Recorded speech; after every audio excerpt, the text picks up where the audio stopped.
Welcome back, and joining us on the show now is Peter McGuire. He's CEO, Exim Australia. Peter, hi, good to have you. And while the Indian equity markets are making higher highs, we have seen commodity markets actually see a bit of a pause. We're looking at some healthy profit taking, if I can call it that. But I do want to start with metals as a sector, where we've seen copper prices come off quite sharply, almost 3% off from the kind of all-time highs that we saw it touch within this week itself. How are you looking at the US Fed meeting minutes yesterday and its impact on overall commodities as a sector? Well, good afternoon, Manisha. Congratulations on the Nifty. And I tell you what, it's very, very exciting to look at it from, Australian lens. If I look at the base metals, and yes, I think they were exhausted to the upside. They were very, very strongly bid up over the last couple of weeks when you're looking at what you've seen as far as copper, nickel, lead, zinc, tin, all of them really, really strongly bid up. And they've just given up some of those gains. And where I look at the minutes, and as far as the Fed's concerned, it's still waiting to see. There's no real action plan in the sense of when we're going to see rate cuts. I think we're just sitting here from a timeline perspective. September's pretty much the thought in mind. And are we going to get, another rate cut later in the year, or is one going to be it before the election? So there's a lot of water to pass under the bridge between now and then, Manisha. So at these current levels, what's your sense, Peter? Would you say some consolidation is on cards right now, or are these buying opportunities? I think I wouldn't be surprised for a little bit further softness, and then I think they'll bounce again to the upside. So like anything, they give up those gains. I noticed you're looking at the best part, aluminium 3% and a bit down, zinc 2% and a bit, copper was really spanked hard. So yeah, look, it's not unusual to see those big wipeouts. But, it's just a time of, the bears were in. It was probably very short-term trading. And that's where you've got to trade that market. You've got to be mindful that, you can't take your eye away from the wheel.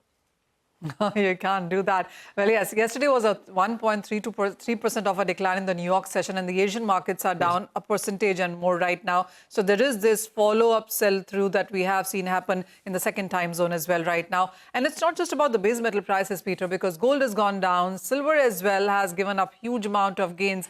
How would you look at silver to begin with? Well, I think that's probably a good time to buy, Manisha. It really shot to the upside, through $32 odd. On the COMEX. So I think that probably at current levels, it's showing a good opportunity. I still feel as though that the best time is going to be ahead of it over the 2024 window.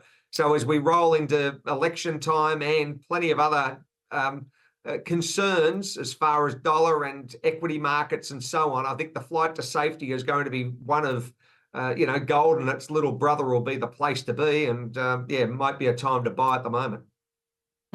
So when for the base metal prices, Peter, when you say that there is some more correction on the downside that could be remaining, so approximately what percentage on the downside are you anticipating? Oh, I think a couple more percent, Manisha. I wouldn't be surprised, to let it, let a bit of more hot air out of it. It'll bounce, but it's normally, you see that sort of move when it's so strongly bid up. It can wipe out, 5 or 6%, and then it just gets a floor and then takes a deep breath, and then off it goes again to the upside. So it's not unusual. It could be a point in time that it's going to be choppy. But the time to be in the market was probably over the last couple of months. It's shown incredible uptick. And but I think there's certainly more upside than downside.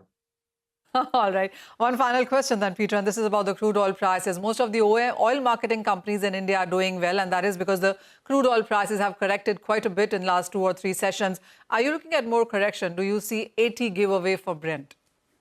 Well, you run at about 81.50, 81.60 at the moment, Manisha. I wouldn't be surprised to take it another little bit down. It'll find support, I think, around that $80.50 sort of mark.